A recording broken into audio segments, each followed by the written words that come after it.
focused on funding and how we're going to manage the next 3 years with the funding reductions we've had from NZTA.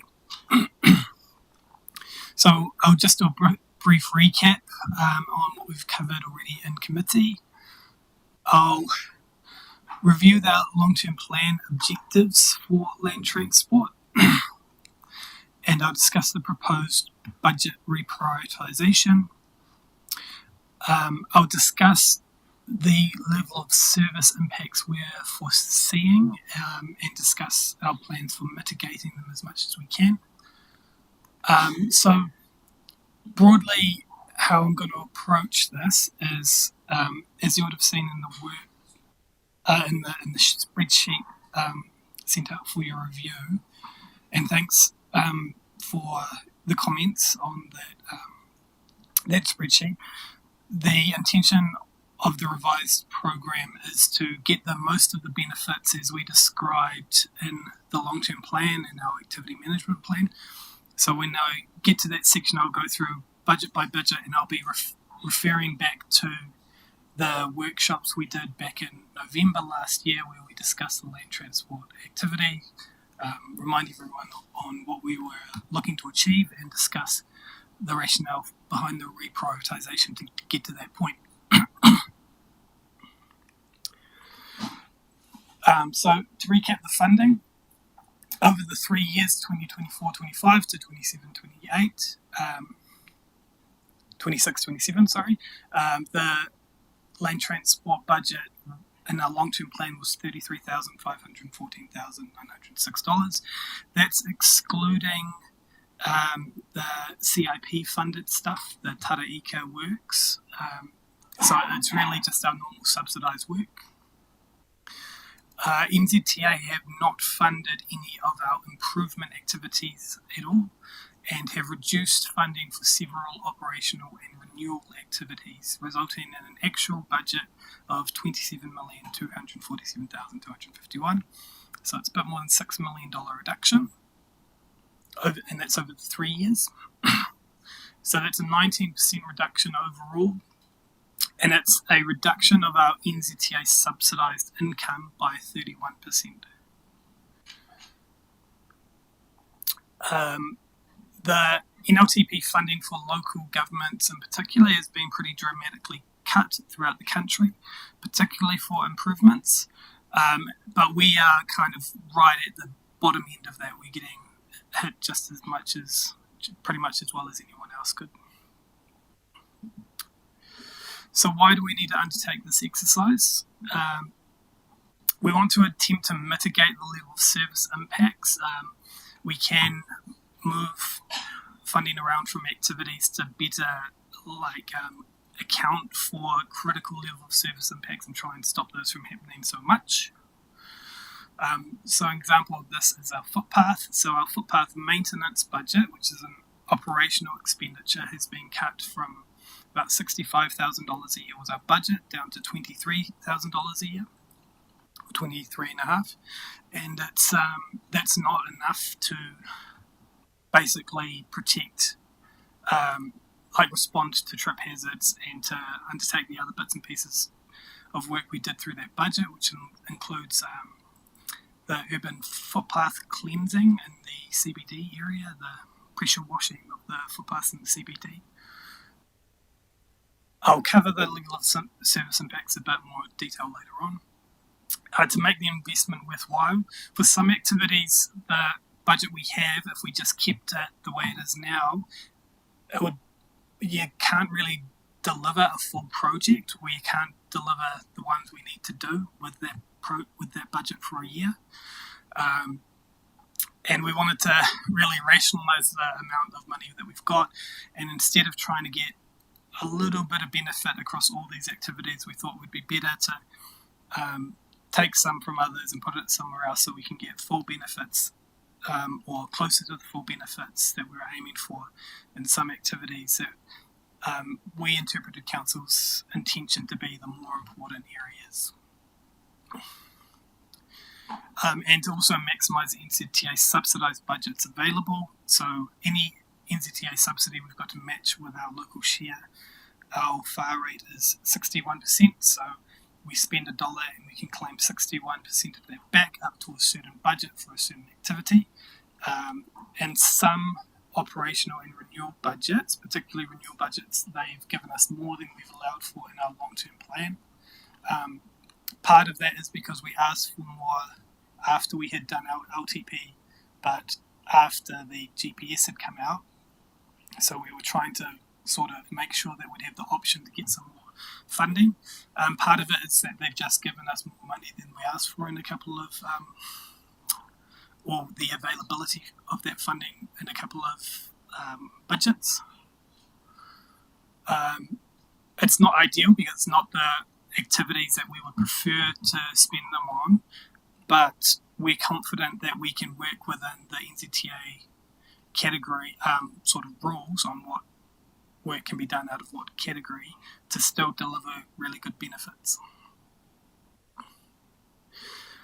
So moving on to what we were looking for with the long-term plan, one of the main ones was resilience.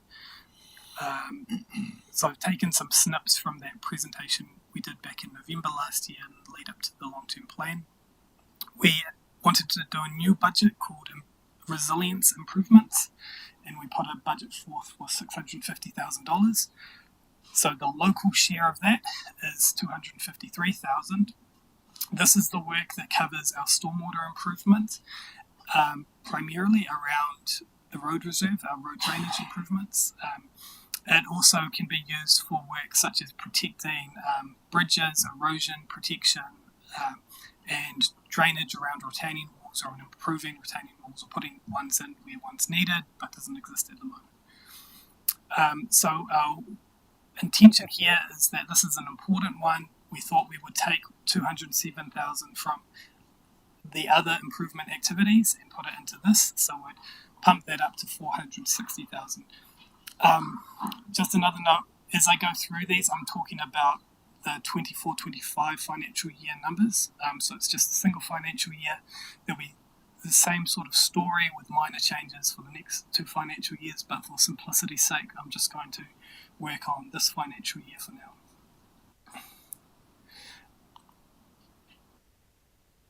Walking and cycling. So we remember the rationale for the investment in here was it was a big community interest topic. Our Voice of the Customer survey had a lot of comments and thoughts on particularly the performance of our pedestrian facilities, our footpaths. Cycling was quite important as well. We had quite a lot of negative comments around the performance of our footpaths. We had some positive comments around our cycleways, but generally a desire to see more of that. So what we've planned to do here, our footpath renewal budget, we brought that right up. The intention was to go to $818,000. We do have a partial subsidy, so we can subsidise at 61% up to a cap of $265,000 through NZTA. That leaves us with the extra unsubsidised portion on top of that, so that amounts to $480. That's the effective budget we have right now on footpath renewals. We'd like to take $130 from other activities and move it into footpath renewals.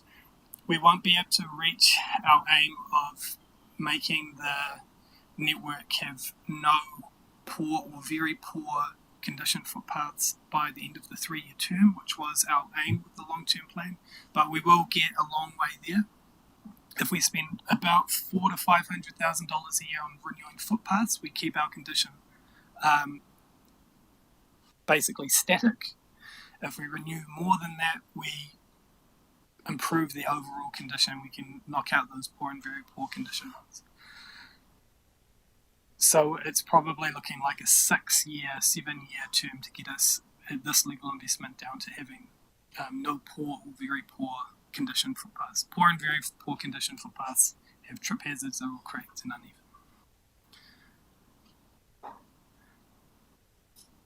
As a percentage, walking, cycling, is it 80-20 or is it's all mixed?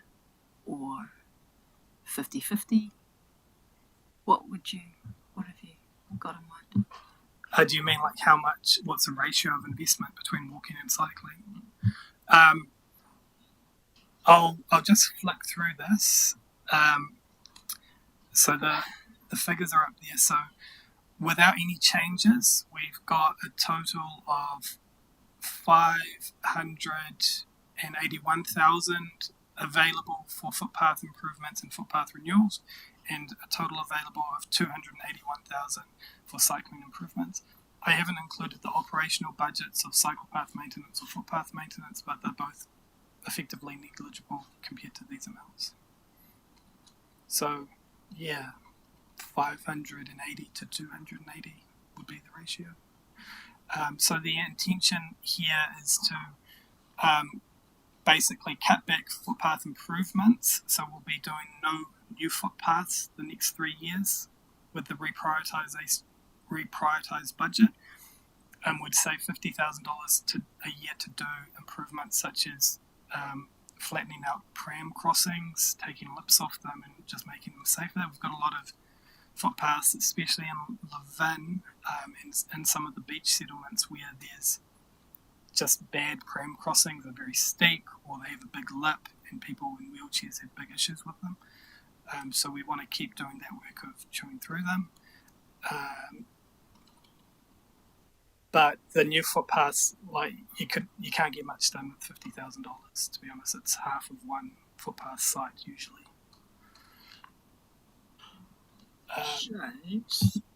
So sorry, under the cycling improvements, that's the shared pathways, right? Question, and the two Foxton-based councillors might throw something at me, but because we're talking about Foxton Beach Road and Harbour Street, is there any scope to de-scope them, or because they're based on chip sealed path, and I presume that's what's ideal for them. But is there any sort of de-scoping possible to have lime paths? Does it save money or not? It might be just completely not viable, but concrete now. Are they concrete now? Okay. Yeah, so we wouldn't be able to de-scope the Foxton Beach Road one because we've built it. The Harbour Street one, we could look at alternative materials. We were looking at chip seal. My understanding, and to be honest, we haven't done enough work to really say we know this for certain, but my general impression is that lime can have a lower installation cost but will generally have a higher maintenance cost. But it does depend on the exact situation. If it's a very dry area and there's not a lot of rain, there's no risk of scour, lime can perform very well. And if it doesn't have massive usage, it can perform very well. But chip seal, you do it once, you do a second coat a few years later, and then you leave it for a few decades.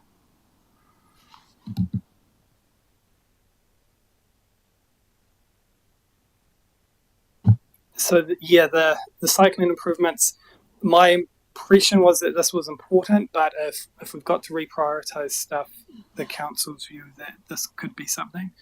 We can still do some of the lower cost improvements for $165,000. We can't do Waitarere Beach Road to State Highway 1 or anything like that, obviously.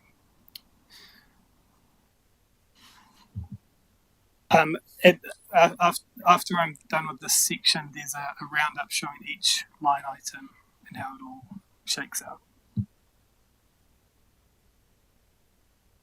Safety, sorry. Our budget was $744,000. The remaining local share is $290,000. Wanted to keep this the same. We spoke at length about this, basically trying to just reduce death and serious injury crashes in the area. Our aim back then was to do a greater number of lower cost treatments rather than one or two roundabouts. We wanted to do lots of guardrail or minor safety improvements, that sort of thing. that's still our intention, so it's fairly scalable. But we don't want to really drop it. We can still do quite a bit of work with that. So the idea was there to just spend the local share as we have available.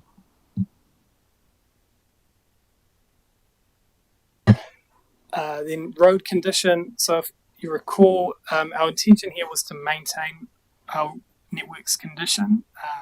There's other budgets that contribute to this, obviously, but the one we're talking about here is our road improvements budget, which was $615,000. So we were spending about 1.2 in the previous long-term plan period, 1.2 million. So we wanted to cut this right back to make room for other improvement activities. The rationale here is that our network was generally performing quite well according to our data. The network condition was quite good.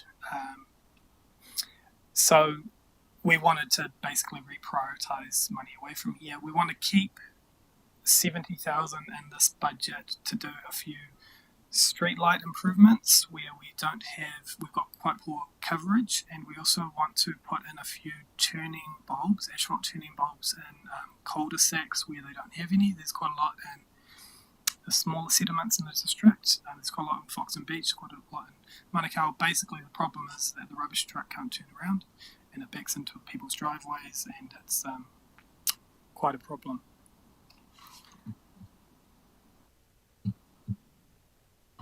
So the full picture here, this is similar to what I included in the sheet, but for greater context, I've included just the totals of maintenance and operations as well as renewals along the top. There's quite a few different activities in each one, and I didn't want to overcomplicate things, but generally this reprioritization gets it to pretty much cost neutral within the land transport activity. There's some challenges with not having quite enough local share to meet the renewals value and having a bit of excess in the maintenance and operations. So we've got less maintenance and operations approved but from NZTA, but less renewals. We can, as the year goes on, adjust our NZTA budgets within those activities a little bit, and we'll seek to do that to basically sort that out. So we might do a bit more pavement maintenance and a bit less pavement renewals is basically what I'm indicating there, but overall it would be cost neutral within the land transport activity, and we would aim to keep operation expenditure stuck in operational expenditure, renewal expenditure stuck in renewal expenditure, improvements stuck in improvements, but moving stuff around within those activities. Now we've got the full picture up on the screen. Is there any feedback on that?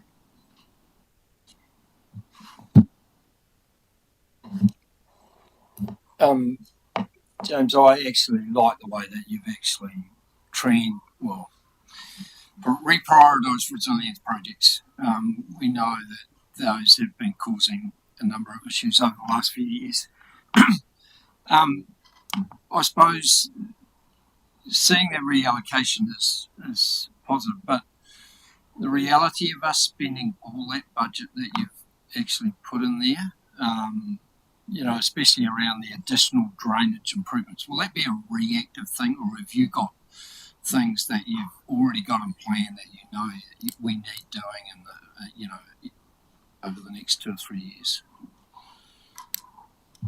Yeah, we do. We can.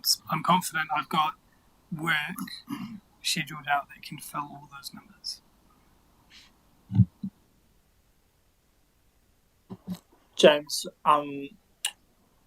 just under the maintenance and operations totals, so that's obviously OPEX. So can you just remind me again the key things that the community will not see now? Yes. So footpath maintenance, we won't be able to do the water blasting in the CBD areas. We just we just can't afford it. We were happy with the work. We thought it was worthwhile. We just don't have the budget to do it. Leading up to the annual plan, if we want to look at an unsubsidised thing to deal with that, we can look at it. But at this stage, we just can't pay that bill. In terms of trip hazards and reacting to trip hazards, it's very much an evolving space, but we're working with our contractor with a bit more renewal funding for footpaths. We might be able to say, okay, instead of grinding down this footpath or laying some asphalt to smooth the crack for a low cost of the footpath maintenance, we can cut out and replace, say, a 5 metre section of that footpath, and that turns it into a renewal.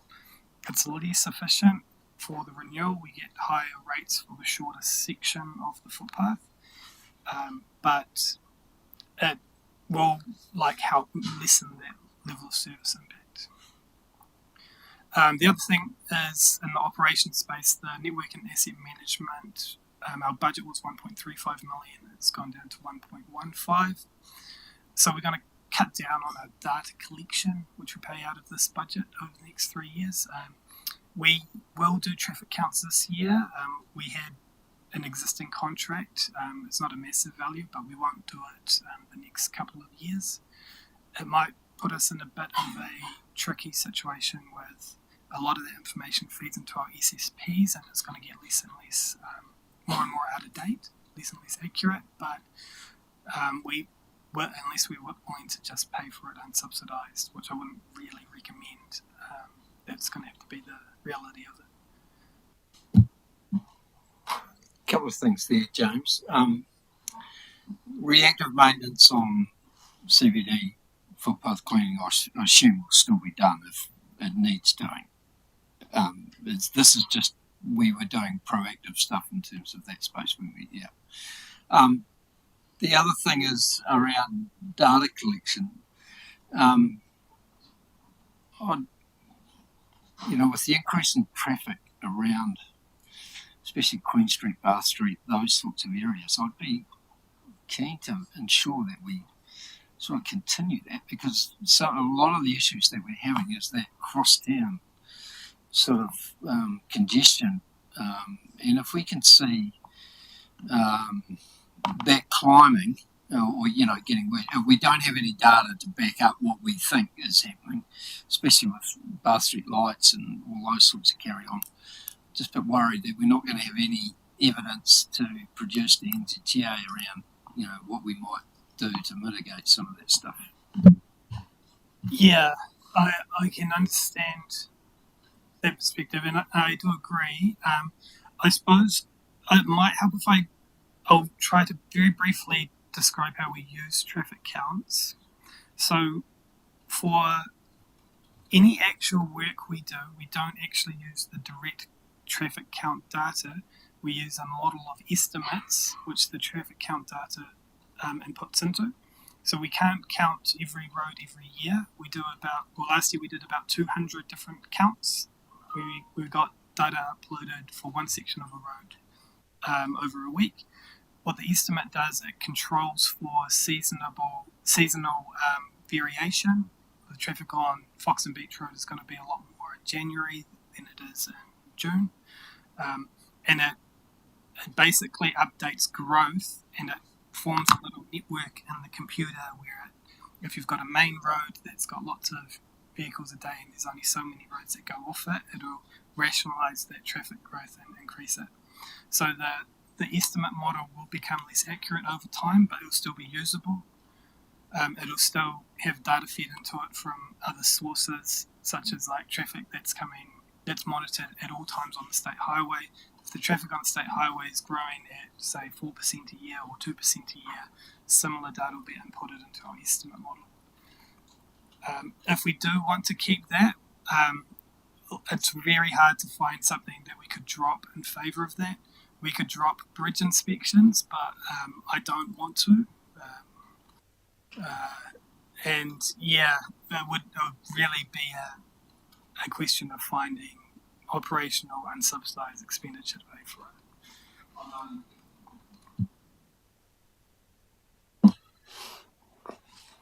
I've just got a couple of questions looking at the safety improvement piece, and they're really just information only because I don't know. So you tell me priority intersection? So what is the difference between the priority intersection you've indicated for Bristol and Devon and a mini roundabout? Yeah, this is just some engineering jargon, really. So a priority just means that it's a two-way or a four-way intersection where there's a give way or a stop sign, which is in contrast to a roundabout or a signalised intersection, which are really the three main intersections you have at grade. So that particular case, we might be able to fit a little mini roundabout, which would probably be the safest solution, and it wouldn't be majorly expensive.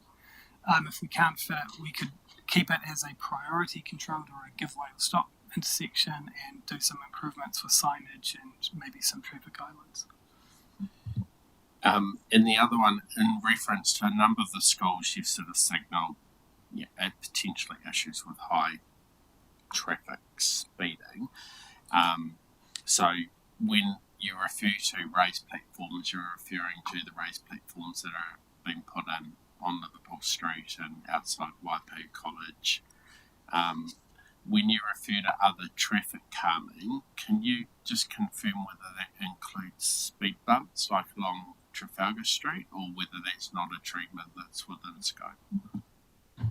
It could be. So specifically around schools, it's hard to scope until we've got the final design. We go to, when we do these processes, we go to the school, we meet them, and we get their feedback on the concerns before we start drawing up a concept design. So we just identify a need at sort of this stage in the process, and we don't get to the point where we lock down the cost. In terms of raised platforms, we do those primarily outside schools or areas that are well used by sort of school-age pedestrians.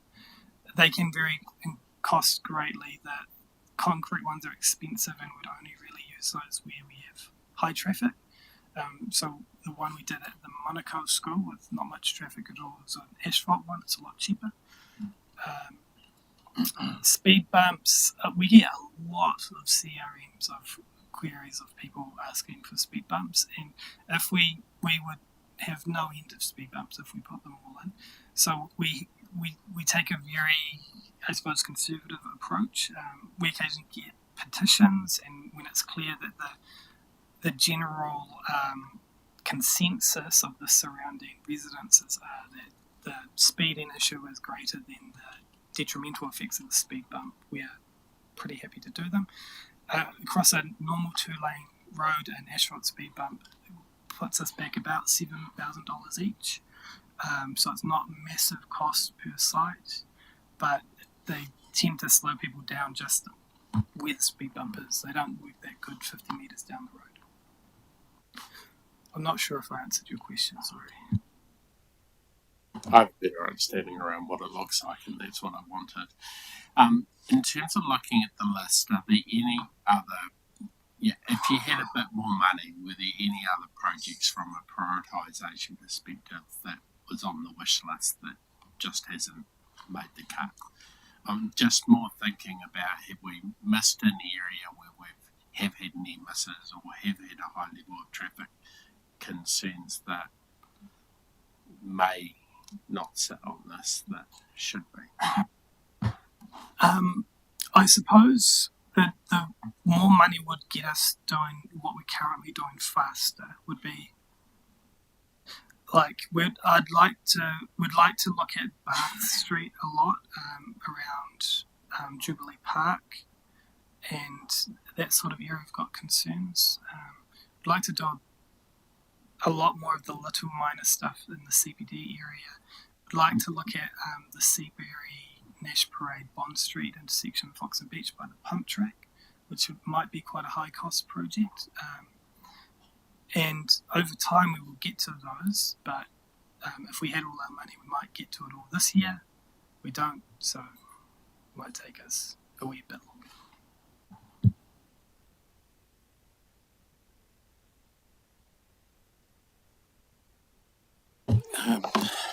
Thanks, James. Look, my only comment here is, and I really appreciate actually the resilient stuff. I'm a visual guy. I think I say it quite often. I find it really easier to track a lot of this stuff not through graphs and charts, but actually through visual descriptions. So when you're talking about where we're reducing levels of, service or whatever we're doing in those areas, I prefer to see it visually, because I get concerned in our wording sometimes that we're talking about renewals, or renewals for me aren't new. They're renewing what was already in place. So I'm just trying to be absolutely sure that in this reprioritisation of the budget, that we're actually genuinely talking about repairing what needs to be repaired now, and not putting new installations in that only going to add to more maintenance stuff in the future. I'm even looking at the calculator because I can see some different opinions in there. But I'm more about, I'm not interested in a council that continues to sweat assets and push out works on critical areas that we already identify need work. I'm all about spend the budget wisely and use it in those areas that we've already identified need the work. So that's really what I want to say, because I don't get that in this presentation or even in the description of the words, and then how you sometimes explain it. So I do get concerned, are they renewals, are they upgrades, or actually is this a whole new installation somewhere inside that wording? Because I don't have an appetite for new stuff, and we've got work out there that needs to be done on existing. Yeah, thanks for that. That is really good feedback, and I can see it does get a bit messy when I'm talking about renewals and improvements, and they're all sort of mixed in together. Yeah. So I've talked about footpath renewals a lot in this process, because footpath renewals are one of the main budgets that we haven't got the NZTA money for. So I've sort of lumped that into the same description as the rest of the improvements. We do our very best to minimise maintenance impacts of any new work we put in, and we've been going through this process. I think we've been taking a similar philosophy that you've just described of not putting in new stuff. So the improvements covers putting a brand new asset in, or improving an asset that's existing that isn't needing renewal. So the footpaths, the new footpaths, the recommendation here is to no new footpaths for the next 3 years, but we'll keep some money to do some improvements on the existing ones. It does become very murky with the detail on how those improvements and renewals are split. When we have a really narrow old footpath, it might be just 1.2, and we replace it with a 1.5 or 1.6 metre footpath, we would just call that all renewal, but technically that would be an improvement. And it becomes a bit murky, but the intention here broadly is to keep any new stuff to an absolute minimum, and the improvements are improvements are not intending to be something that would affect maintenance costs. When we're putting resilience improvements in, there may be maintenance cost impacts of, say, we put in a new catch pit, we put in a new culvert, that wouldn't otherwise be there, and that becomes a council cost. But if we didn't put that in there, it's a bit of a private property owner cost when their house might get flooded, and we're sort of preventing a public high cost with a private property's high cost, or with our low cost impact. Does that make sense? That's how I've sort of rationalised the investment. No, I get that, but then I also think there's some personal responsibility of homeowners that establish their homes in areas, we haven't done your due diligence, and so I don't want to see those costs reabsorbed by our community after the fact, when it's very clear when you've gone into an area that potentially is a risk area. Yeah, I think there's that too, James. But that's just... Yeah, I completely understand that, and without going too far off track, I'd give you confidence that the team in there who are doing this work, we're not overly generous to in that regard, if that makes sense. Yeah.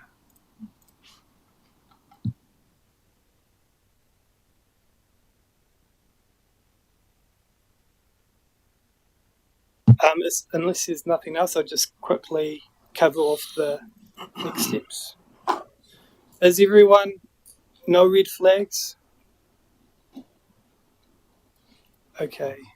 So the next step will be a paper seeking a resolution detailing these changes to the 30th of October meeting. I have reforecasted it in our financial system currently, so I can always undo that if it doesn't go through council. But the finance team will be able to show how it affects the council's GL, general ledger, and everything. Oh, that's it. Yeah. Can you, James, when you do that for the council meeting, can you produce the, if you like, the long-term plan pages under the reprioritisation so that, you know, we've sort of got it like that? I can get help from someone who's better at graphs than me.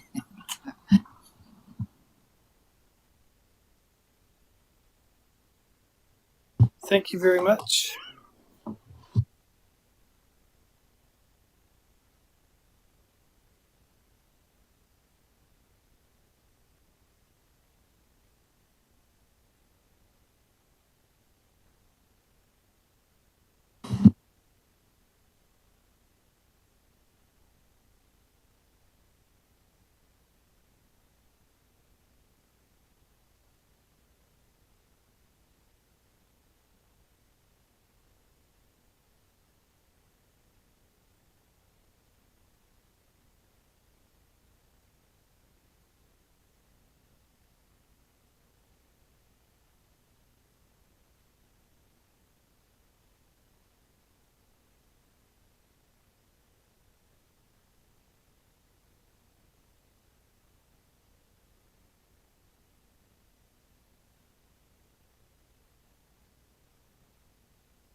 Yeah. Good afternoon, everyone. No, that's right. That's fine. We're here in a follow-up session from the 25th of September on that process with development of the solid waste bylaw. Joined here by David to talk us through the presentation. Ideally, we will be back on the 27th of November to adopt the bylaw to go out for consultation. So we've taken quite a number of pieces of feedback from the last session and queries that were raised and some new ideas. There was enough material there to warrant coming back together today. More than happy to take further feedback as we do have a little bit of time before we bring that bylaw up for adoption. But ideally, this will be the last targeted session around the solid waste bylaw. So obviously there's around about a dozen slides that David will step us through on the feedback that we've heard. We'll test, share our thoughts on how we've responded, and keen for sort of questions and clarifications on that.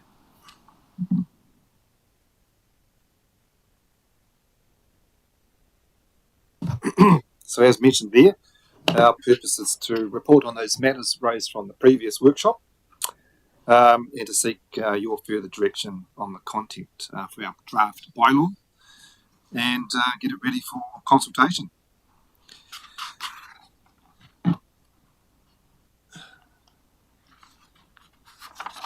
Sorry, what's the problems of the waste? Yeah, is it gone too far? Right. Questions that we're asking, seeking your confirmation for supporting any of those additional ideas raised last week or the previous time that we had as a workshop, and to determine if there are any other matters that you would like further information upon. So this is a bit of background for all of us. The problems of that solid waste bylaw covers, and obviously damage to the environment would be number one. If things aren't appropriately and efficiently collected and disposed of, that does and will lead to ongoing issues. And some of those issues would be a risk to public health.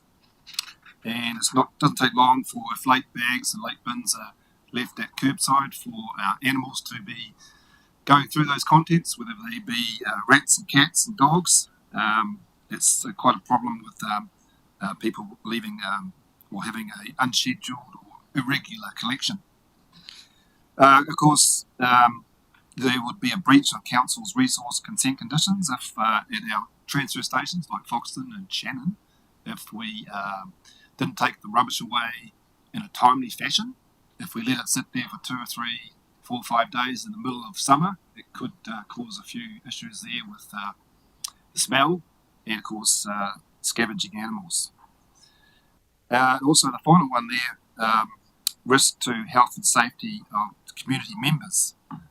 And this sort of relates really to things not being collected regularly or not put out in a container that meets certain conditions. Sometimes containers can get quite damaged, not repaired or replaced in a timely way.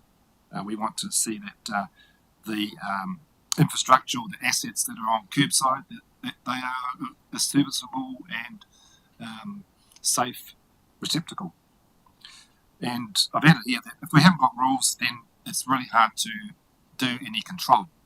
That seems to be the point of our bylaw, is to have those rules so we can have control to get things done efficiently and safely. So how does it all work? This is a slide that was being put together that divvies up 2 areas, left and right.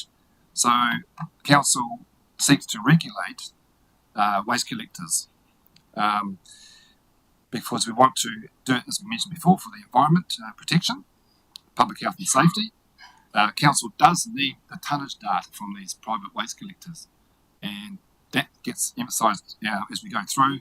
But if we don't know what the baseline data is, we don't know as a community how well we're doing. We don't know if we're diverting per capita 700 kilograms per person in the community, or we're doing 400. We don't know where we are if we don't have that baseline data. So that's the point of a licence. We have the ability to have a license or license these waste collectors. That's part of our statutory role that we have been given that power. And of course, on the other side, the right-hand side, council has its own bags. It has quite a large number of assets like recycling bins and crates that are in the community. We want them to be placed in the right way to speed up collection. We don't want them facing the wrong way. We don't want them in the wrong place. We don't want them on the footpath. If the collection gets missed for whatever reason, we want those bins to go back to the property, not left out overnight, so that scavenging animals can cause havoc. So this is a little bit of a pictorial to show some of the reason or the workings, both for commercial collectors and for council collectors.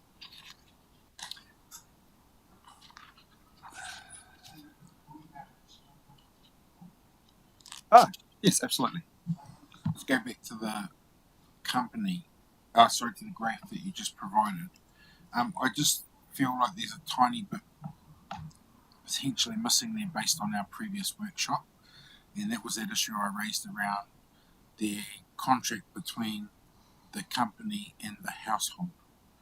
And so I know you've added license to council to company. I know you've got bylaws between the regulator and the provider, but on that arrow there, I almost feel like there should be contractual arrangement to identify that that's where that sits between the property household owner and the company delivering the service. I could be wrong, but for me it just really clarifies who's responsible and where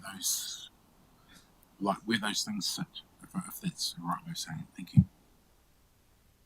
I agree totally. There would be something that would cover off when we meet all these waste collectors. This is prior and during consultation. We plan to meet with the waste contractors, and so that will be an important point to cover off. Thank you. This slide here, reflecting in the purpose of the bylaw. So the purpose of the bylaw, as it mentions there, is to regulate waste collection for transport and disposal. That not only includes rubbish, but also recycling and storage and management. So that applies to the transfer station too, the ones that aren't even owned or run by council. We want some sort of oversight there as well. And there's controls regarding the responsibilities of customers who use licensed solid waste services. So that, as Councillor Tamihana was alluding to, that's what we want. Controls regarding the licensing of waste collectors and waste operators, and including this important part of waste data collection. We just really don't know where we are at the moment because we haven't got that baseline data. We could be really good, we don't even know. We could be terrible, and we don't know either. Just funny to think about life, isn't it, in this world? So it talks about the protection of health and safety of waste collectors. That's important. There are rules you might not be aware. I'll just mention one rule that sounds a bit funny, but it's got a real purpose to it. When a truck goes down the street, if there's a bag on the other side of the road, on the far right, the collector is not allowed to get out of the truck and go and get their bag across on the right-hand side of the road. And that might sound really like bureaucracy gone crazy. But, of course, waste collectors, they're trying to do things really quickly. So their boys are out there, the runners, and if they just don't look once, they'll get run over by a car or a truck. And this is what happened. This is why there's a rule that waste collectors cannot collect on the right-hand side of the road. They've always got to collect on the passenger side of the road as they're going forward. They're not allowed. And this is what we have to explain to people that ring in and say, oh, I didn't pick up my bag. Because they knew that they put their bag out late, but they knew the truck was going to come back. So they just put it out the front, but it's on the wrong side of the road. If they knew that rule, they'd put their bag on the side of the road where the truck is coming back along. So it does sound like bureaucracy going crazy, but a lot of people have lost their lives because they're so busy just running around doing their job that they don't always look. They've only got to not look once and it's all over. So that's the sort of things we want to highlight with our waste collectors, even commercial operators. What else is there? Oh, we also have controls over prohibited wastes. So what are prohibited wastes? Well, things that are explosive or flammable. And one that stands out to me, which is rechargeable batteries. Now, these things, when they're damaged, they can ignite, and their temperature is over 2,000 degrees C. They're really, really hot. So we don't want recycled these NICAD rechargeable batteries in our waste stream, because if they don't catch a fire in the truck, they'll catch fire in the landfill. And we don't want that scenario either. We don't want a landfill on fire, because that's where we take our rubbish to. We don't want to destroy that asset. And we don't want the truck catching fire either. So there's controls over prohibited waste and also controlled waste. Controlled waste is broken glass, things like that. When you've got broken glass, you want people to wrap it all up, because people pick up those things with their hands and they'll drag the bag past their legs. And if there's a broken glass pane sticking out, it'll catch them on their legs. So we've got to have those regulations in place for that too. If we don't have the regulations, then we don't have control. Next slide.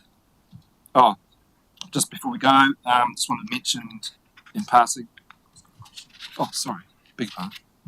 That example you use about the glass and the education piece that we can provide or do at times throughout the year. Do you promote these messages? Because, I mean, to me, some of that's just common sense, but not everybody's, you know. So even the whole way in which recycling needs to be done, not even what you can and can't throw out, like the 1, 2, 5 or whatever, but sometimes people don't even rinse or take off the food scraps. They just chuck it in and think that's okay, but it becomes contaminated. Yeah, there's a lot of people that still do it. Point 3, the waste data collection, which was raised the last time we workshopped this. Did you come up with a solution or work out how we can enforce that better, given that we will be held accountable for that with MFE, and already they've signalled we're not giving them what they require? Thank you, Councillor. So to answer your question, the Bylaw, the Waste Management Act, allows us to collect data. And so as we go through it, we'll talk briefly about enforcement later on. And so that's what we need. We need an enforcement tool to get compliance with people, private waste collectors giving us the data. And so that's going to be important. Not only, but as a sort of a last resort, we'll wave the stick when we have to, but we want to build up a relationship with them first. And so we can put the best face of council forward. We're not going to be authoritarian if we can not be authoritarian. We want to build a relationship, let them understand why we want the data. We're not using the data because we want to be nosy about how well they're doing as a business. We want the data to amalgamate it all together so that we don't know, or no one else will ever know exactly who's doing really well or who's got this market share or whatever. That's not important to us. We want to prove that we can be confidential, that this is sensitive information, that we can be responsible in that area, and we can get that data we need. But without them cooperating, we are really quite lost. So hence the need for that enforcement if we have to. And that's allowed under the Waste Management Act. Did it? This activity is not new, and the operators are not new either. And this has always been a requirement, and it's long overdue. So, look, I'm all about building relationships, but isn't it, you know, it's got to get to a point where you say, actually, you need to provide it. We're supposed to use the data to show that we're achieving the targets or not. And at the moment, we've got no idea, good, bad, or ugly.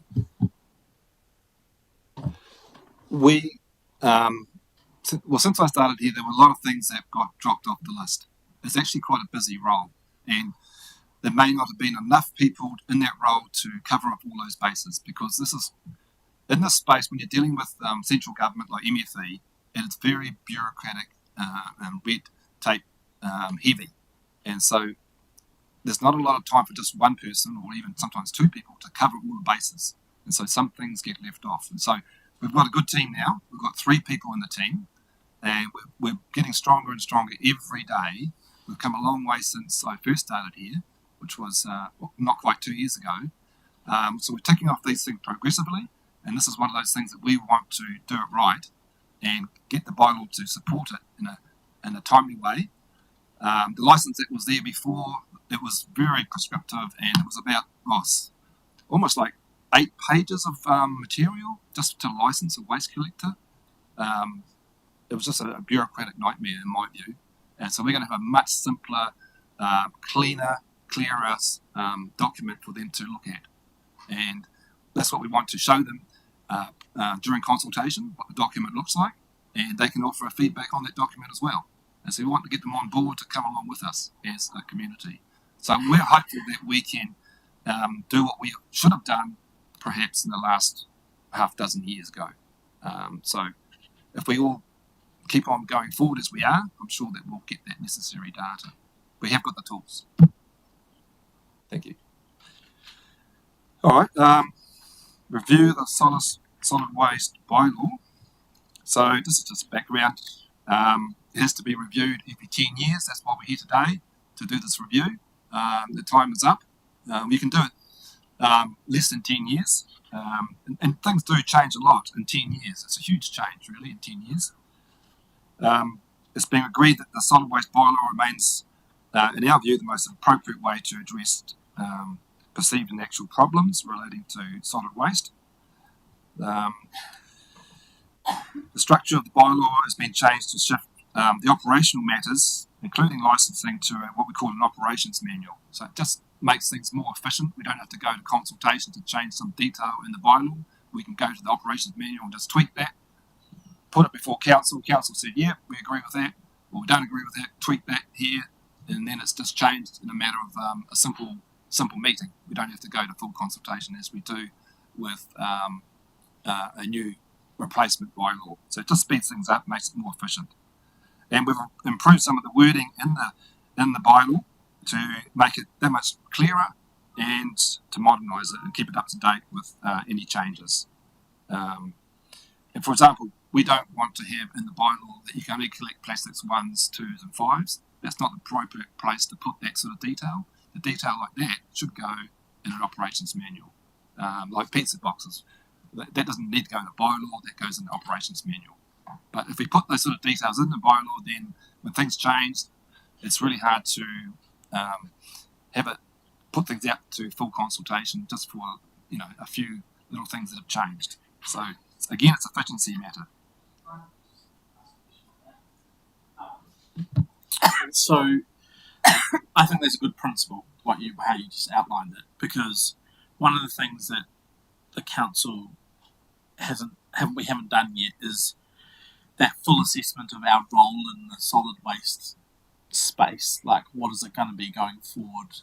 And so presumably by putting some of that detail in the operations manual, it means that if we provide a service or continue to provide a service, the detail is captured there, but the bylaw itself doesn't commit us to providing any particular level of service or play a particular role in the waste environment. Is that a fair comment? Yes, it is a fair comment, but related to that comment is that the contract is when we change everything. Yeah. But yeah, I agree with what you say, totally. This supports the contract, and the model supports our arrangements that obviously then also come through the contract, because the contracts, again, will presumably specify how things are done in particular cases as well, in terms of with a supplier, or say, for example, there was an operator of a transfer station. It's going to be a contract in combination with this document, the operations manual and the bylaw, that kind of sets the expectations or the requirements. So they're going to work together as a package of, okay, thanks. You could say one's a founding document and the other one's building on that founding document. So this will be the founding document, really, in a way. This is the basis, this is the principles. Thank you.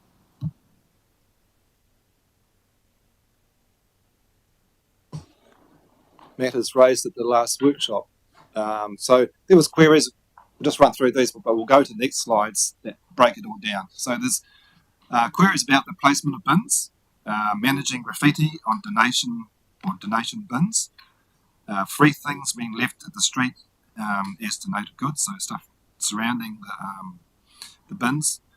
Tracking waste from outside the district, we touched on that. There's some new ideas.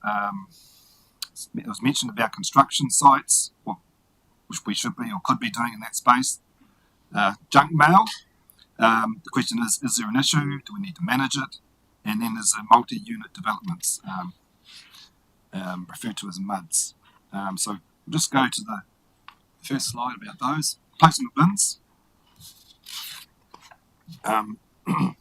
So why was there so much detail about the placement of bins? And need to clarify who this part of the bylaw is aimed at, providers or households.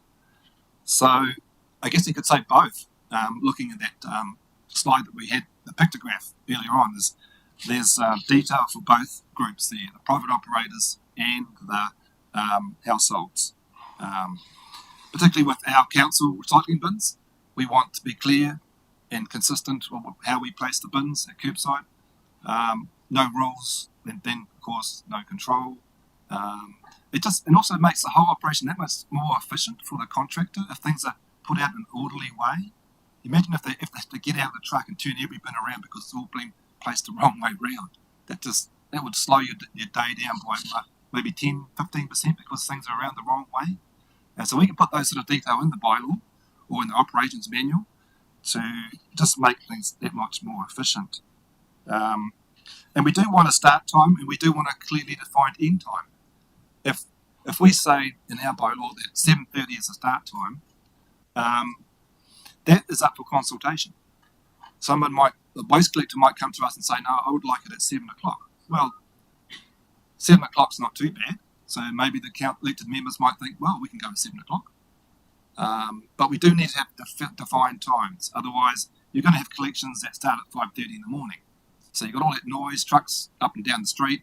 You've got glass rattling around, banging away, and people are still sleeping. So we do want those times to be very clear and not just for efficiency, but to reduce that nuisance loading on the community. Because as soon as that happens, our phones will be running hot during that week. But again, no rules, no control. What else is there? Obstructing pedestrian foot traffic. That's important because today a lot of people are on scooters these days. And imagine that you're on a scooter trying to get around lots of these blooming bins all along the street. It'd be quite a process getting around bins if we didn't have that rule to say keep the footpath clear. So they do make sense. It does sound prescriptive, but it is for the betterment of the community. And we don't want 44-gallon drums out there, do we? I mean, if we didn't say the bin had to be a certain specification, approved receptacle, you would get 44-gallon drums out there because, they're cheap and they put a lot of rubbish in them.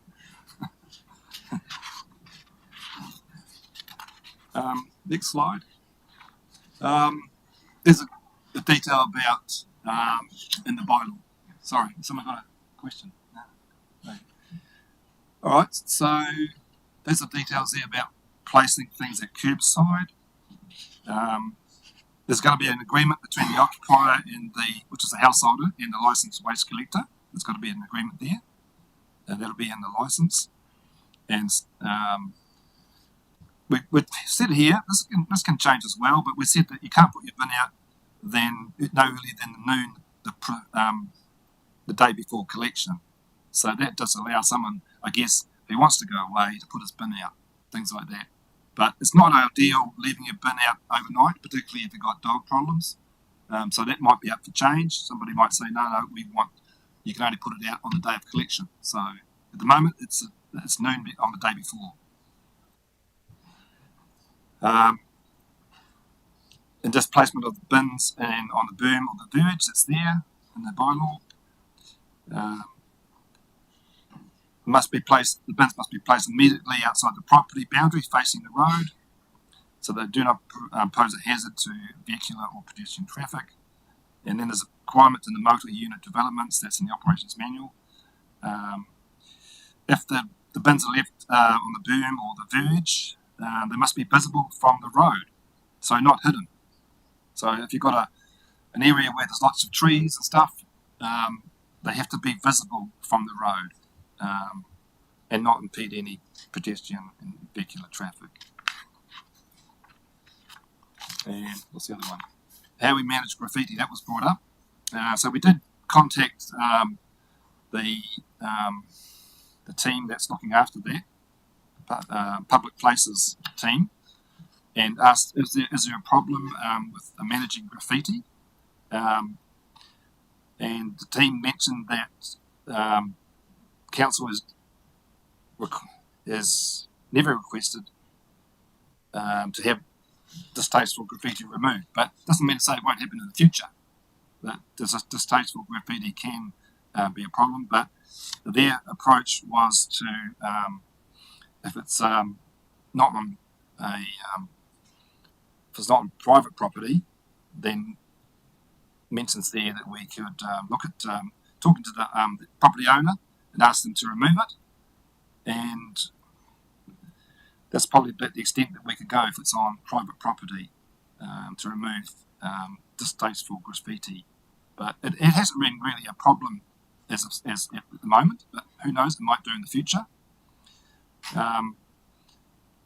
So telecommunication boxes, that's their private asset, so they manage that. And yeah, so we at the moment we don't know if this is a really problem in that area, but if there is a problem, then we can come back to council and we can get things changed if we have to. The other one's looking at free things left outside homes. What happens to free things that people leave on their benches? Where does this sit? Is it in the solid waste or the public places bylaw? We think it fits better in the public places bylaw. There's some rules there listed there, 6.2, 7.1 and 7.3, that they must remove if it's dangerous or likely to cause damage or causing nuisance. 7.1, a person must not cause or allow material or thing or substance to be deposited or dropped at a public place. So there's rules in there for all those contingencies about things left out on verges and berms. So that sits really with the public places part of council. So we don't think it really fits in the solid waste bylaw. The next one is looking at tracking of waste. How do we track the amount of waste from outside the district? Sorry? So I'd be interested to have a discussion around that. So I agree public place bylaw should be where it sits. I I look at this and I think actually it probably needs some refining the way it's stated at the moment, because we all see social media posts, which is all being driven by recycle, reduce, reuse. And I think anyone that's doing that and putting it on a front berm is unknowingly in breach of said bylaw. So clearly we can probably flag with the team to look at that. But I'd probably want to see an appropriate time frame for Nina decides she doesn't want a barbecue table. It goes out on the lawn and she has to remove it, by dark. Just to put some time frame on it, because I imagine that at some point in time it becomes a bit of a nuisance if the mattress has been put out, it's got wet and no one's picked it up, it falls on us to remove it eventually.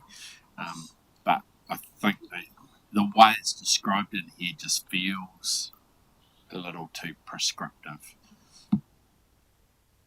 Yeah, I was going to support Councillor Grimstone there exactly too, and I'm probably more about, is there an ability to have some prescribed dates throughout a year where perhaps, so we're not seeking council or people individually are going to ask for a permit to do it or permission, but more, could there be 4 days a year perhaps where we actually allow our community to do something of that nature, and you've got like a 48-hour window to do it, and then after that it's over, done and dusted. But that because we see it happen all the time now, and I don't think I've seen any bad use of late. Most people that put it out, it's gone, and then it's removed after a couple of days. Yeah, I think fair call. We can go away and look at that wording. Anecdotally, we do have challenges where someone puts a fridge out. Once it's on council road reserve, they almost forget about it, and it's council's problem. And I know our road maintenance contractors regularly picking up dumped or materials that are left outside. We can certainly look at how that wording could be incorporated, but perhaps sort of reiterating or also stepping back from some of the words from David is no rules, no control. That a lot of these are quite prescriptive, but we don't have that resource that's going around straightening bids up and sending people's letters. But when we get complaints or it becomes a nuisance, it almost provides that remit to the regulatory officer to actually say, here's a stick, you need to comply. It helps in the education space because we say kind of broadly here are the rules. Ideally, we don't have to enforce them, which sort of speaks to some of the concerns around data collection, that the new bylaw will be quite explicit to say you will be required to give us this data.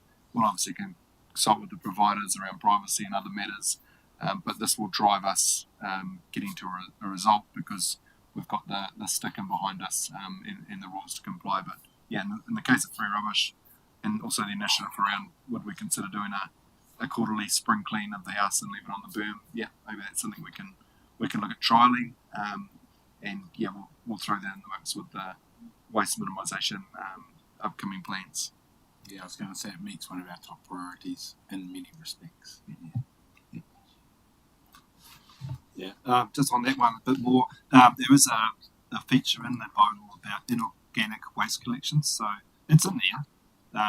They're not always that easy to manage, particularly if your comms is not really sharp and people end up getting the wrong day. So maybe they get all their stuff out the week before rather than on the week, or they get it out the week after the whole thing, and it really gets hard to manage on a communication level. But it's in the bylaw there, inorganic waste collection, in the definitions here. So people do like it because it is an avenue to do reuse and waste minimisation. So there is room for it. It takes a bit of management, that's all. So where should we now? Tracking waste. Here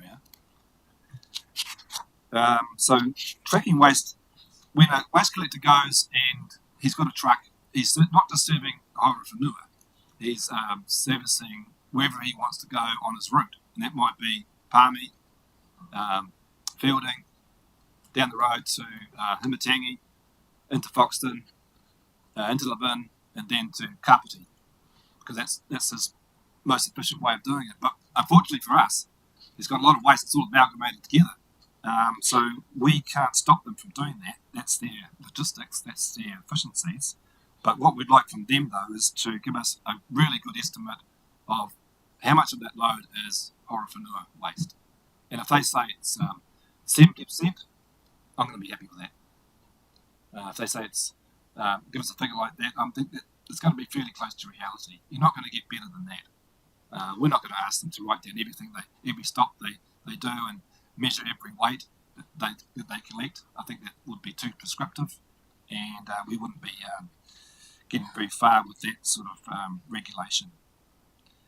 We are a regulator and a competitor, but we're not a big competitor. And we're mostly focused on waste minimisation.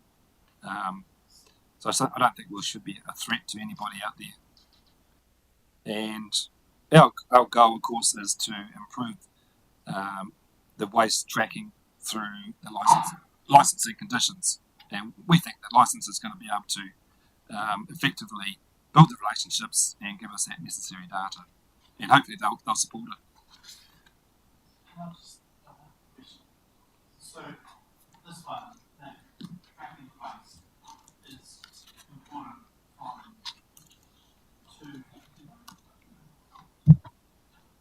the tracking of the waste is important from two perspectives. Out of district waste, one to meet our obligations in terms of the data collection and understanding waste levels, but I thought the more important point, and I know this is not the right place for it in terms of the bylaw, but picking up on Justin's point from the last workshop, which was,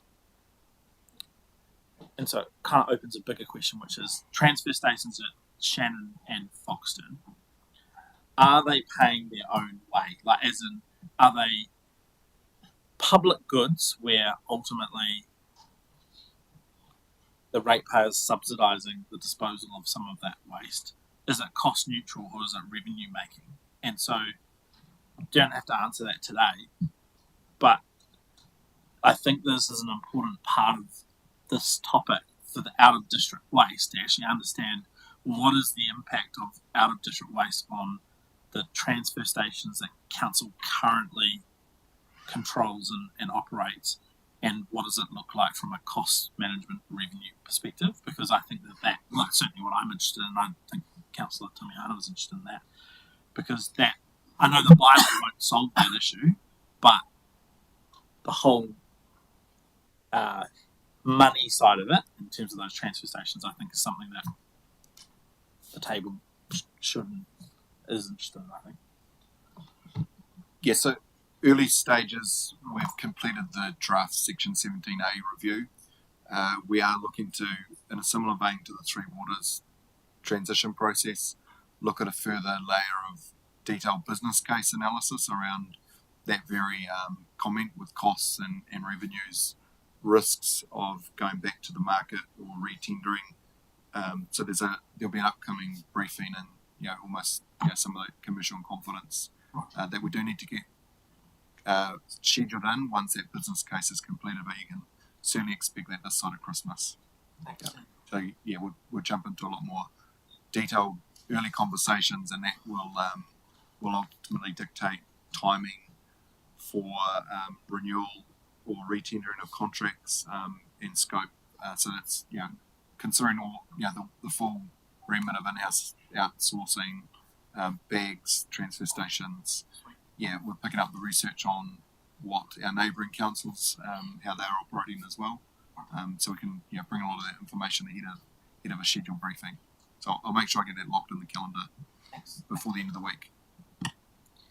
Just philosophically, I think that if we're going to basically look at micromanaging our ratepayers putting out stuff for recycling, which is actually good for the community, and we're prepared to sort of micromanage that, I'm not entirely comfortable with having a pretty much laissez-faire attitude to probably paying for someone else's waste disposal at the same time, to be honest.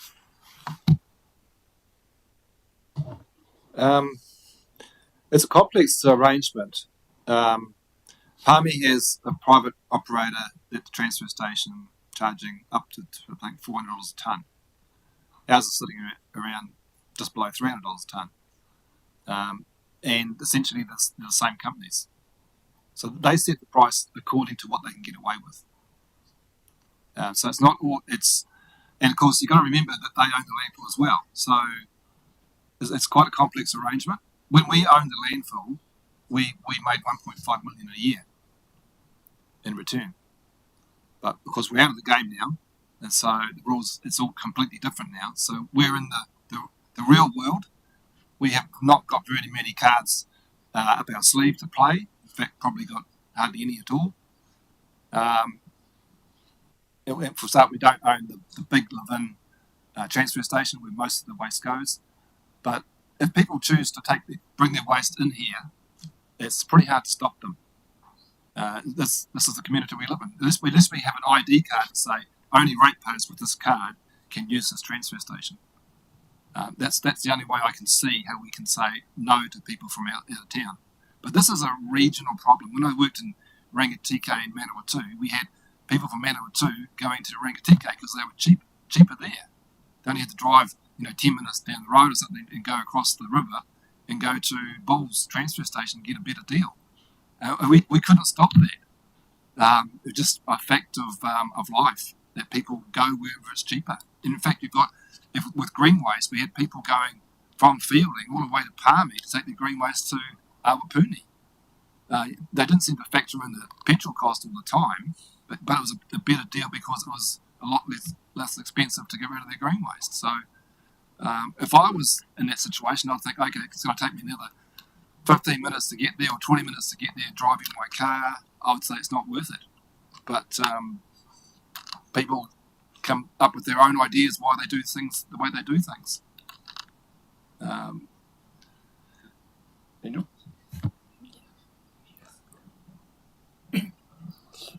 Yeah, what a bummer, eh? To Sam's point, though, our concern, we don't own Livins, but our concern is Foxton and Shannon because those are our transfer stations, and rubbish from outside the district going there means we have to, or ratepayers potentially will have to pay to transfer it to Bonnie Glen. So yeah, we'll look forward to that business case. Daniel, maybe I'm not here, so Justin, jump on that one. Look, I think it's an important issue. It's I've said it before. There's different treatments for different waste, obviously, David, and I get that. I mean, solid waste we're talking about here only goes one place, Bonnie Glen, but we definitely want to understand how our waste is captured and what we're paying for in terms of getting rid of waste out of our district. But liquid waste is a little bit different. I think about our treatment plants. For me, that's simply putting a bloody meter in there where they were flowed in providence of where their loads have come from. And I don't know what happened to our council's waste track system. Do we still have it in the system at all? But you had a really good system here. We went into a plant, you typed your registration plant number in, and you said where you got your waste from. It was actually that simple, and it told you your volume, your meters, how much you were putting into that space. And what was important about that too was at that time, because I used to work in that area, you were able to track waste you didn't want to track. So treatment plants, as example, that had grease traps mixed in them, you became really quickly aware that there was something going in your treatment plant that was causing massive disruption, and the waste track system actually gave you a tool to understand who brought that waste into the plant and where did they pick it up from. So I think this is really important for our community to understand this and how we operate our facilities, because there's another point I'll raise later, but yeah, that's it for now. Yeah, just conscious we're jumping into trade waste, and we could provide we'll provide an update around the licensing. I think they're just working through a process around bin numbers and the like at the moment. But back to the bylaw, taking the message that there's an appetite to hear a lot more around how our current business model is operating. We heard that through the long-term plan around bags, but alongside bags, it's looking at what happens with our transfer stations. All right, so let's get towards the end of the presentations. I think we've only got 2 slides to go. Construction and commercial waste. We think it's just a little bit too early to put some bylaws in place about construction waste. We haven't really done enough research in that space. We're still getting things to a position where everything that we have control over is working reasonably well. But we are making investigations in that space. We've talked to people that do construction demolition and looking at options that we could probably duplicate here in Levin, and that's something that will be tabled with the councillors once we get our WMMP project plan document put together. We've got what we think are some good ideas, and we'd like you to support those where possible. And junk mail, we did some research on that. We don't, according to the people in public places, it's not an issue at the moment dealing with junk mail. Of course, people can put stickers on their boxes to stop people from inserting junk mail. We'd probably assist with that, because that would be another waste minimisation target. I have actually been involved in previous councils getting the stickers so that people could actually have them and put them on their bins. It just stops that amount of junk mail that just is really just a big waste of resource. So that's something we could probably look at, is providing stickers if there's a need for that. Multi-unit dwellings.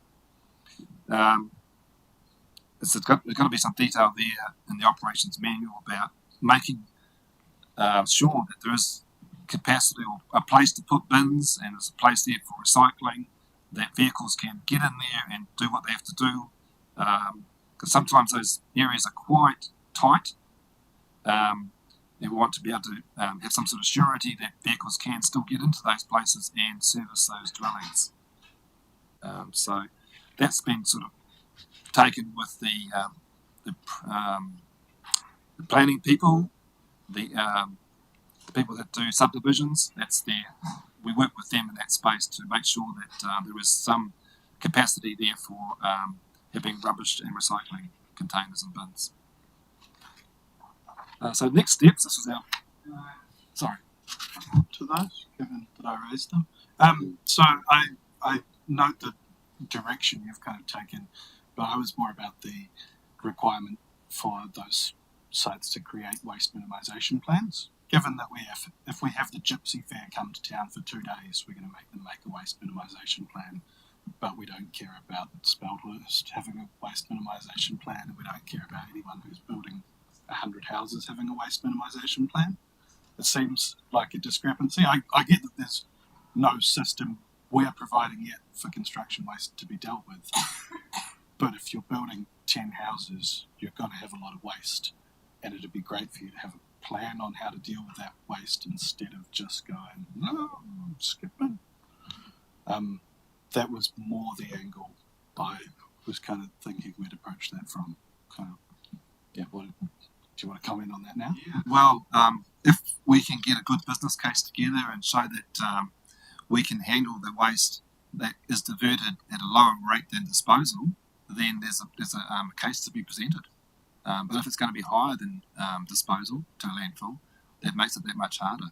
But the people are doing it out there in different communities, and they're getting the rates below the disposal rates. So I'd say it is an achievable goal. If they're doing it, then why can't we do it? Yeah, I'm just not sure how the requirement to have a waste minimisation plan for a site means that council is responsible for the waste minimisation options that you're going to use in that plan. So telling someone who's building a development of 10 houses that they need to have a plan on how they're going to deal with their waste and how they're going to minimise it doesn't mean that council necessarily has to go, here are some options we can do. It just means they need to make a plan. Council's going to review it. Council's probably going to go, good enough. But yeah, I don't see why council is ultimately the provider of the options that they're going to specify in their waste minimisation plan. Is that, I mean, yeah. I think perhaps just drawing out the example you've given around meeting our waste minimisation objectives around the Gypsy Fair, it's, I suppose, trying to avoid a whole lot of that recyclable material that could quite easily and feasibly have an alternate bin provided. The plastics go in one bin, the general waste in the other. So creates an easy way to recycle versus probably what we are trying to branch out into is that wider, which is a national issue around construction waste and whether it's building one house in 20 locations or 20 houses in one location. I suppose some of the feedback from the team is that it's a similar challenge, but we will take your feedback and we can go away and do some further research as to whether there's any elements that could be required within a bylaw, because we haven't closed the loop on your concerns that you've raised there. I just don't see how there's any differentiation between what you stated about the Gypsy Fair, where yes, there's potentially recyclable material that could just be put in a recycling bin. The same is true about a building site. People are unwrapping things, these cardboard boxes that are going in a skip bin, things like that. Not that we want to recycle paper, it's a fraud scheme anyway, but yeah, I don't see how the differentiation is that big. I'm aware that there's the construction material waste that can be reused in other ways, but the core recyclable items that we already deal with are produced en masse, regardless of what activity you're doing, be it a Gypsy Fair or building a house. Can I just be clear also the work that you're going to go away and do in response to what Rogan's outlined? Because what I'm hearing is what the outcome that Rogan is seeking is mandating that building developments have a waste minimisation plan. And there's a question mark for me is, do we have that power? It sounds more like a resource consent condition, and I think there's a broader conversation around is that a space that what is the actual objectives that we're trying to achieve, and so it sounds like it's a piece of work that's separate to the bylaw but it's also a question mark over to what end. Is it to support justification for a construction waste type solution, or is it? So sorry, Regan, I'm just not clear on what the objective or outcome is that you're seeking. So both Wellington City Council and Ashburton and a few other places have this in their solid waste bylaw, and it is a waste minimisation plan for anything that's going to produce a whole bunch of waste. Theirs is targeted at developments over a certain value. I think Ashburton's targeted at 500 grand, Wellington's targeted at 1 million. So if you're doing an extensive development, you're going to be on site for a long time making a lot of waste. Make a plan to deal with that waste, including saying that the cardboard is going to go into the recycling. It seems simple. So yes, you're right that the outcome is a waste minimisation plan for developments at a certain scale. It is done through this bylaw by other councils. The rationale has been provided by them pretty extensively. It seems to make sense to me, but yeah, I get that a certain political spectrum could view that as impeding our development and progress. I just think that we're not ready for that yet. I mean, that's the ideal thing we would like to do to reduce waste to landfill. We've got so many other things to do that if we put it in the bylaw now, it's like, well, when are you going to do it? You haven't got the infrastructure in place. You're not going to get infrastructure and consenting probably for at least two years. So it's probably a little bit premature to put it in now because we're just not ready. But when we are ready and we've got systems or a bit of land that's consented to do all these things, then we can look at the bylaw and we can inject that part into a revised version. This is what we can do. It's just about getting your assets ready to receive that sort of product. We're just not in that zone yet. That's talking whole of cycle development. Where do the little pieces of off-cut 4x2 go? Do they get milled up? Do they get repurposed? But I take the point that Councillor Boyle's raising is just simply if there's a large-scale development producing lots of waste that every other homeowner or gypsy fair in the district would put in a cardboard recycle bin, would there be an appetite from elected members to say actually that easily recyclable material should actually go into a recycle facility? How you do that is over to you, but council would ensure that if you were a large scale development, so not seeking necessary guidance on that today, we could go away, do some thinking, and it feels like that would need to be a further addition into that resolution that comes to the November council meeting. But certainly in between now and then we can optional and to be debated at council. Yeah, we could do some thinking on just simply the basis of that, but debate that at that time if there's sort of a general agreement around that. We do need a little bit more time to go away and research that, David, and we could do that between now and the end of November. So Dan, if that's the case, and you're going to do that, one thing I'm going to want to know pretty quickly is, given that we now send everything to a big hole out of our district, what is the cost of that going to be to this organisation in terms of monitoring, making sure these plans are done up to accordance to the bylaw, enforcement, blah blah blah. And we've got no way of recovering that cost. We know that. So if we're going to go down that track, I want some pretty good data around that stuff too. So to me, that seems to be something we should be doing later, not now. Yeah, given the advice that we're not ready at that stage, it might be a couple of years away. It's probably prudent to wait, but I think we could still encourage it, but not have it, in law as such right now. And that whole development, me and Bernie, I think Alan, Justin, we went to Te Wānanga o Raukawa and saw how they developed it. They went to the next level with theirs.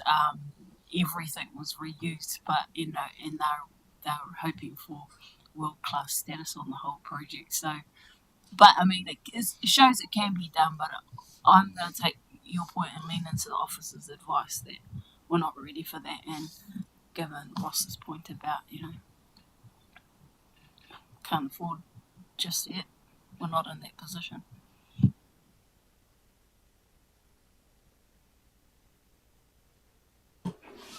We'll reconvene on that. Yeah, it's if there's a general appetite to hear a little bit more, if we get to a point in November and in the paper, we're not certainly indicating that it will be a 100% recycle. I'm hearing the point to say, can we just do something which would be a minimum level of plastics and cardboard recycling. I hear David's concerns as well around timing, but we'll challenge ourselves to do a bit of research in that period and see if there's something we can come back with which would satisfy a debate and a conversation with elected members. Ideally, we wouldn't have to schedule another briefing. We can include that in the council report for the 27th of November. Well, thank you very much for your comments, councillors. If you want to see an operational C&D yard, if you're ever in or down Otaihanga, there beside the green waste Compost New Zealand premises, I think it's just after the railway crossing on the left, there's actually a place you can go and look at there how they are doing. They just started in the last few months doing this, the last 3 or 4 months. The pilot project that council was helping to cover the initial setup costs for. They're doing the construction and demolition stuff there, so you might want to have a look at that to see what they're doing. And because I would like personally to see something like that up here in the bin, and I think there is capacity for that because we've got so much building going on. But take it on board, all those good points. So if we're ready, we'll go to that last slide. Now looking at our next steps. So we'll take your feedback from today and develop material for consultation. And there's that date there of 27th of November to adopt this consultation bylaw. And here's hoping that we can have a stronger, clearer bylaw that's going to suit us for the next 5 plus, maybe 10 years. Any further questions?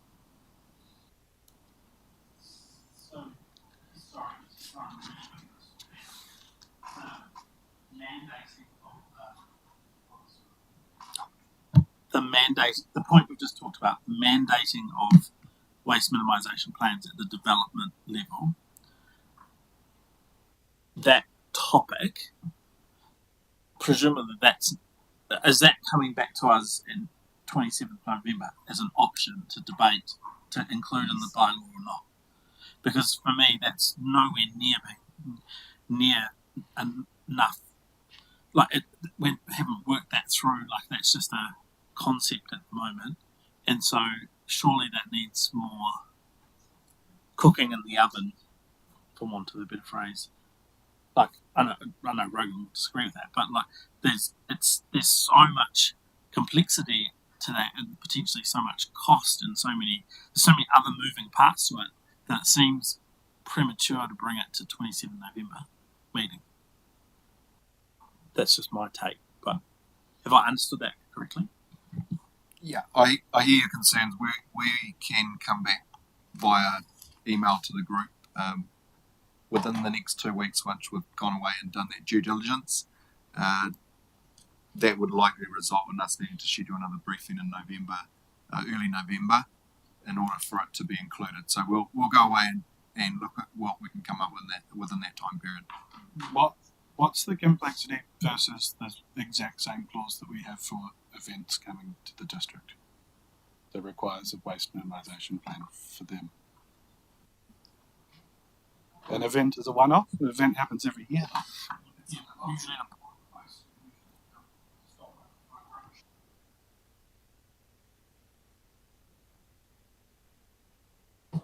You've got to have a lot more infrastructure in place to deal with C&D. And we just haven't got the land, we haven't got the consent. Consent can take a while. If you want to process cement and break it into metal, things like that. If you want to denail timber trusses and all those other reused demolition materials. With just a event management plan, you basically got to have a few bins on site, and that's your infrastructure. And we've already got it set up where those contents of those bins go. They go in the back of the truck that goes to Horowhenua. It's all laid down. It's all the infrastructure. All the costings are already there. But when you do C&D, it's another level, maybe 2 or 3 levels higher than just doing event management plans for maybe the A&P show or something like that. That's a real big step upwards. I mean, it's a good step upwards, but it's a massive step upwards. Yeah, I don't want to waste everyone's time on this because I'm the only one who's passionate about it. But I'm not talking about us doing C&D. I'm talking about us dealing with the recycling from construction sites. The same as the systems you've described that we already have the infrastructure for, i.e. a recycling bin being there for them to put recycling in. And them being the ones that make a plan of how they're going to deal with their rubbish. And it's simply crossing your desk like the event plans do. And you go, yep, great, they've thought slightly more than just we're going to put it all in a skip bin. They're going to get a recycling bin and recycle some of it. Yeah, what we'll do in the next 2 weeks, we'll go away and look at what those other councils have done, but we'll also test whether this is something that could sit within our operations plan initially, that just in terms of that level, that I hear you that we're not proposing to implement widespread C&D, but if there's things that align with our WMP objectives that this material can be easily recycled, and it probably should be, whether that's a council of an appetite to request that. That's something we can go away and do that research. Yeah, but sorry, and not to be picky, but so why are we picking on just the construction sector? Like, why is not the scope schools, businesses, hospitals, council, supermarkets? I mean, like it just seems really bizarre that we're just targeting one sector, and it doesn't feel well thought through, and so it feels like there is quite a bit of effort and thinking to do. And yeah, I get that this is on our priorities in terms of waste minimisation, but just to try and get this cooked up in some sort of polished form for it to be a proposal to go into a bylaw in 6 weeks' time doesn't sit comfortably with me. Sorry. I know you're passionate about it, but it just doesn't. Yeah. Look, I wouldn't mind just taking the temperature around the table on this, because I've listened very closely to both sides, and I'm not really willing to give officers that last minute piece of work unless there's a real desire around the table. So I wonder, Bernie, if it's okay maybe to just take a straw poll, so those who support Rogan's suggestion, maybe if they indicate with their hands so we can get a feel for where the support is.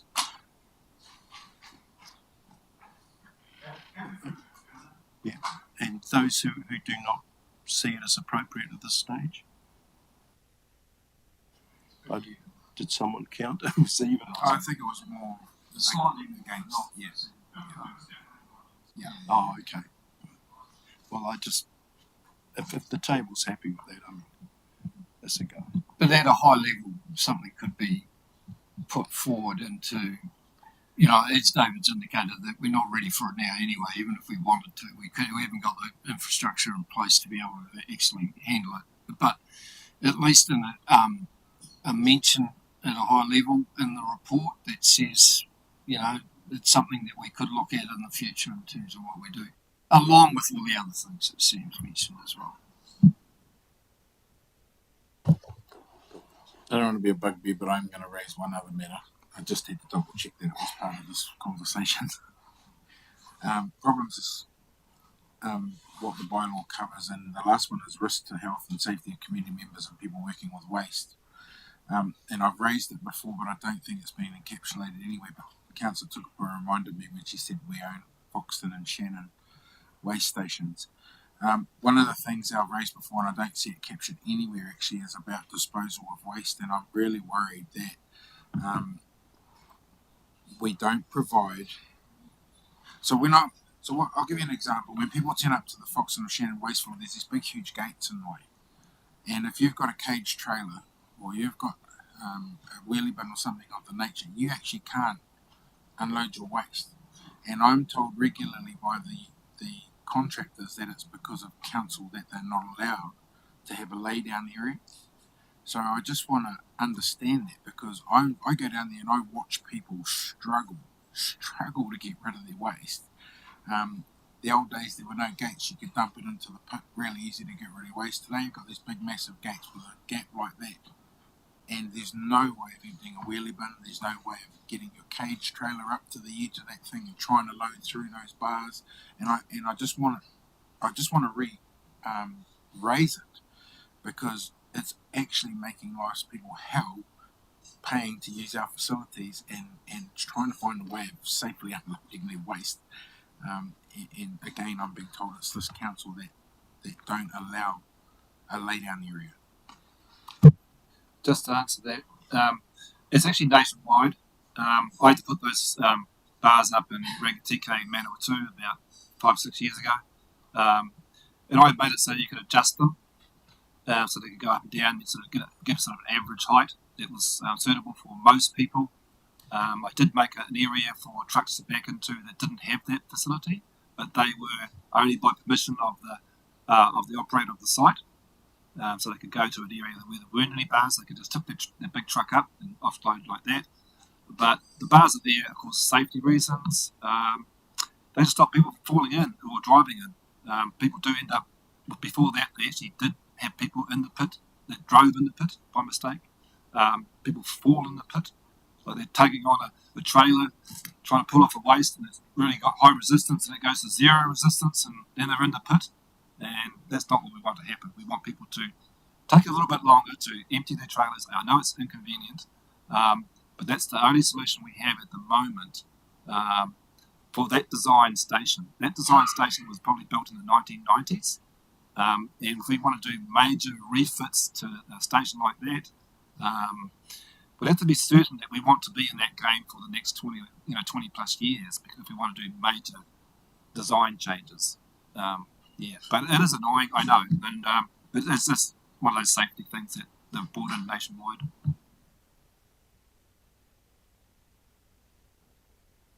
Thank you.